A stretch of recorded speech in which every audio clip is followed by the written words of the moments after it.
So traditionally, as we are very aware in the Indian culture, sex was typically only for procreation. Everybody was coached for monogamous relationships, and effectively when men got into the bedroom, they really didn't know what to do, how to do, and what has to happen to make this physical, beautiful interaction. High amount of sexual anxiety faced by men and women. Men face almost about 20% men face sexual anxiety, and about 26% women. A good sexual act, because all what they're seeing is either on disturbed platforms on the internet, or they're seeing perverted sex, and they really don't know how to normalize a good sexual interaction, because very much so, which is missing in our education. Sex education is not exactly what it should be. We've all heard this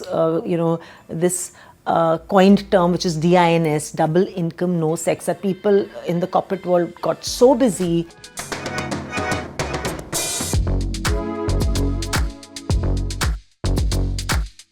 Today we're going to talk about an exciting, juicy topic, a very, very needed topic: sex in good relationships.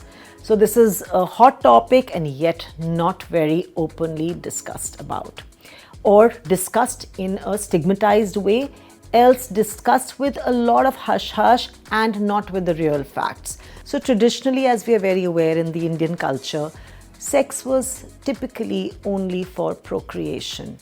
The question of recreation and the question of having a good sexual life or being coached towards a good sexual life wasn't really the key answer for a good marriage, specifically in good Indian homes, right? So what was really happening? What was happening was that they were previously, everybody was coached for monogamous relationships, and effectively when men got into the bedroom, they really didn't know what to do, how to do, and what has to happen to make this physical, beautiful interaction into fun and a joyous bond in your marriage. But well, having said that, we do see 15% of the marriages which are sexless. That means they haven't had sex for about a year or so. We also see that there's a high amount of sexual anxiety faced by men and women. Men face almost about 20% men face sexual anxiety, and about 26% women.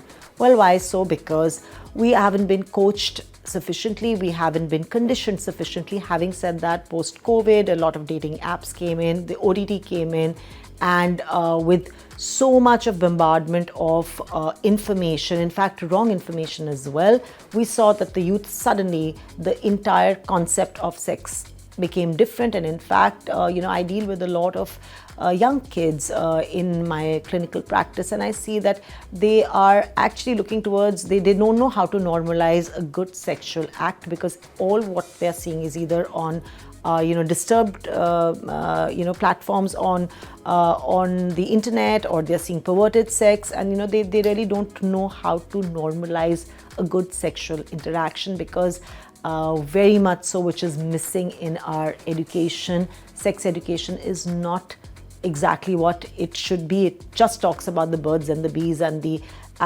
just the physical aspect of how the act of procreation happens, the intercourse which leads to procreation. But what is not discussed is the emotional aspect. Thereby, we understand that this whole myth of spontaneous sex, which we see in the movies, we read it in books, in romantic magazines, that the moment you have great sexual chemistry, wow, it's going to be bed-breaking hot sex. That is not really the truth.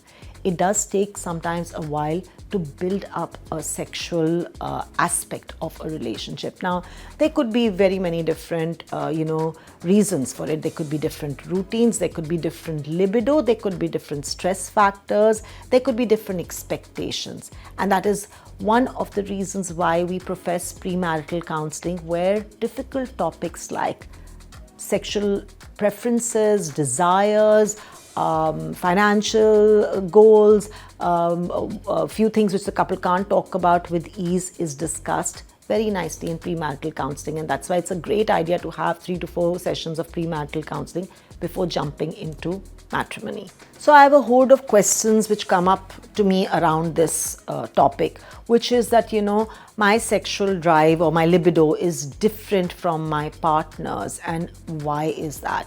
Well, it's different because you're two different individuals with different hormones, and thereby, you may have two different kinds of sexual needs and sexual drives, right? And of course, certain things like hormones, let's say if somebody's perimenopausal, going through menopause, or some other hormonal changes, that can affect your sexual drive. Physical health can definitely affect your sexual drive. Mental health conditions, it could be depression, anxiety, insomnia, difficult sleeping patterns, all those affect one's sexual performance as well. And also, very importantly, the stress which we are going through.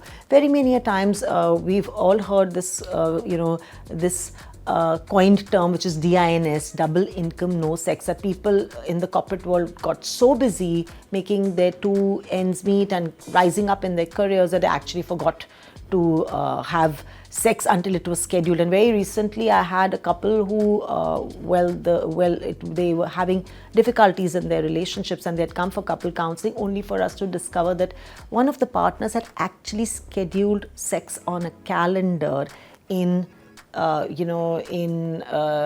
the weekends, which is not how it should be. And so what should we do, if my sexual drive is different from my partner's and I want to align it? Also, another reason why your sexual drive could be different from your partner's is also the emotional aspect, right? So the emotional connectivity in a relationship is far more important for a long-term relationship than the sexual intimacy only. It's the emotional connection and the emotional intimacy which will drive to a healthy physical relationship and a good sexual relationship as well.